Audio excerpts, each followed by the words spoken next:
Rice said that he told him to cross it when he was clearly talking about Jover. We're at the stage with Ødegaard, if he's not the best or whatever, he's the worst he's ever been. And I don't think that that was the case. So yeah, it just because you weren't the best doesn't mean you're terrible. So yeah. What'd you give him out of 10? I'd probably give him like 6.5, somewhere around there. No half ratings. Are you gonna go for a 7 or a 6? I'd probably go for a 7. I don't think he was anywhere near as bad as people were saying. I think for me a 6 is calm. That's literally above average. I think he did his thing. I think he pissed off Mikel Arteta and Miles Lewis-Skelly at one point with some of his passing. I think he was part of a good team performance. And obviously, he could have done, like everyone, could have done things better. But I would say for me with Odegaard, I think the frustration obviously comes with, as we all know, his season. And, you've seen, we'll get on to Mikel Merino, but Mikel Merino obviously did his thing. Kivior's coming done well. We just spoke about Lewis Skelly and Timber, Saka with all the things he's got going on. Even Martinelli, he might not have scored or assisted, but I think he did very well. Trossard off the bench. There's other talking points, and obviously Declan Rice's goals and Partey. He's not been one of the individual ones you're going to kind of highlight, and it does feel really with Ødegaard, you might be the only player, because I think I've kind of named the whole squad there. At a best, Ødegaard, beyond the obvious, I'll be real.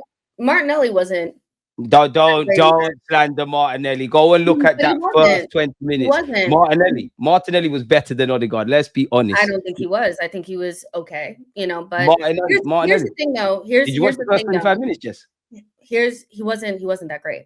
Here's the thing. Did you watch the game more than once without emotion? I did. I watched it 3 times. Have you watched the heat maps? Have you watched the touches per day?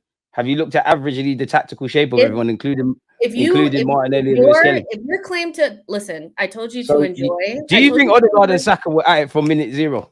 Okay, There weren't a period we're down the left. Okay, let me get my point out, because I think you're over talking me, because I'm probably right. Martinelli No. I don't know if you're right. Okay, I think you're being wrong and strong. Let me finish. Let me just finish really quick. Let me get my point out. If the claim to fame for Martinelli is that he was better than Ødegaard, that's, to me, is like, it is what it is. It is what it is. With Ødegaard, at this stage in the season, and if you need him to be the best player on the pitch every single game, or you want him sold, then you just don't like the kid. It's fine. I don't want him sold. I'm not going to change my mind. He has another season for me. He's probably the one player that hasn't gotten any sort of like grace or anything. And at this stage of last season, it was him that put the ball in for Trossard to even keep this whole thing alive for us. So maybe it is time for somebody else to step up. Maybe somebody else needs to do something.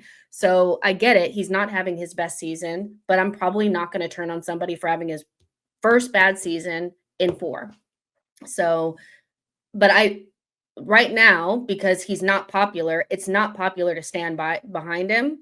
I'm going to stick beside him, because if he comes good next season and we have a striker and then things smooth out, all of this will look stupid. So yeah, I'm not sure. His problems, you said something there. Do you think, how much of his problems do you feel is down to a striker?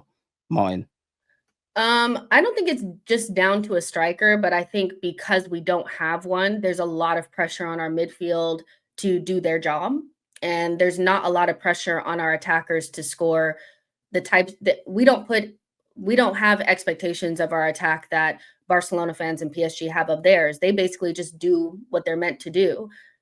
When we look at Saka, I feel like the reason why we're so relieved when he's there is because he kind of just does his job. You can give Ødegaard getting criticized for giving the ball to Saka. He's just giving the ball to Saka. He's just giving the ball to Saka. What the fuck else are you supposed to do? He's our best player. Why are you getting criticized for giving the ball to our best player and him doing stuff? So I get the criticism. I understand he's not having his best season. He's not going to get sold, and he's probably not going to get stripped of the captaincy. So next season will start. But when you're making up fake quotes and, the whole emphasis is, well, our £100 million signing stepped up. What did he do? It's kind of like, you just don't like him. And so I can't have conversation with people that just don't like the guy. Is it worrying though that we're still waiting for him to step up? Like, no, not really. I mean, some players are just having a bad season. He's getting to the Bernabeu, his old stomping ground next week. I mean, if we win and we go through, and then what? Like, I feel like we won 3-0 in a good team performance. And the first thing people were talking about was, how they can get Ødegaard out of the team. So yeah, no, forget them, man. Forget all to me, that. it's Like just like for us it's a balanced little fans that much. are talking If about Odegaard. you're worried about it, if you're worried about it and you're just like so concerned and all that kind of stuff, then fair enough. I think he's going to come good next season. But I also know that once the loud people in the fan base don't like somebody, then people that don't want to be on the wrong side start to turn their feelings on a player. That's where we are with Ødegaard. There are people that have backed Ødegaard for a long time that are starting to turn. Fair enough.